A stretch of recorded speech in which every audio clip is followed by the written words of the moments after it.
৪৫ বছরেও প্রশস্ত হয়নি নওগাঁ রানীনগর আত্রাই আঞ্চলিক মহাসড়ক। বর্তমানে সড়কটি মরণ ফাঁদে পরিণত হয়েছে। চলাচল নির্বিঘ্ন করতে দ্রুত সড়ক প্রশস্তের দাবি এলাকাবাসীর। তবে ভোগান্তি লাঘবের আশ্বাস দিয়েছে সড়ক বিভাগ। নওগাঁ প্রতিনিধি আব্দুর রউফ পাবেলের রিপোর্ট জানাচ্ছেন কিরণ মোস্তফা। নওগাঁর আঁকাবাঁকা এই আঞ্চলিক মহাসড়ক দিয়ে যাতায়াত করেন সদর, রানীনগর ও আত্রাই উপজেলার ২ শতাধিক গ্রামের কয়েক লাখ মানুষ। যানবাহনের চাপ কয়েক গুণ বাড়লেও প্রশস্ত করা হয়নি সড়কটি। এতে প্রায় ঘটছে দুর্ঘটনা। বিভিন্ন দপ্তরে যোগাযোগের পরও সড়কটি প্রশস্ত না করায় ক্ষুব্ধ স্থানীয়রা। এই রাস্তায় শতাধিক বাঁক রয়েছে, যে বাঁকগুলি ঝুঁকিমূল্য বাঁক।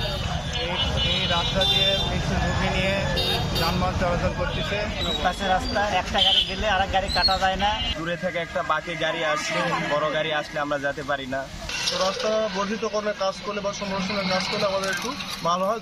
জনভোগান্তি লাঘবে দ্রুত ব্যবস্থা নেওয়ার আশ্বাস দিয়েছে সড়ক বিভাগ। সরকারের সাথে আলোচনা করে দেখা যায় এটা থেকে একটা কোনো বড় প্রকল্প নির্মাণ নিতে পারে কিনা, এই ব্যাপারে আসলে দরকার। কারণ এই রাস্তার একটা বড় সমস্যা, এখানে প্রচুর বাঁক আছে। এই বাঁকের কারণে প্রায় দুর্ঘটনা ঘটতেছে এবং রাস্তা শুরু হওয়ার কারণে আর বাঁক থাকার কারণে প্রায় দুর্ঘটনা হচ্ছে। তা আমরা দেখি এই বিষয়ে আলোচনা করে একটা কোনো কিছু ব্যবস্থা নেওয়া যায় কিনা।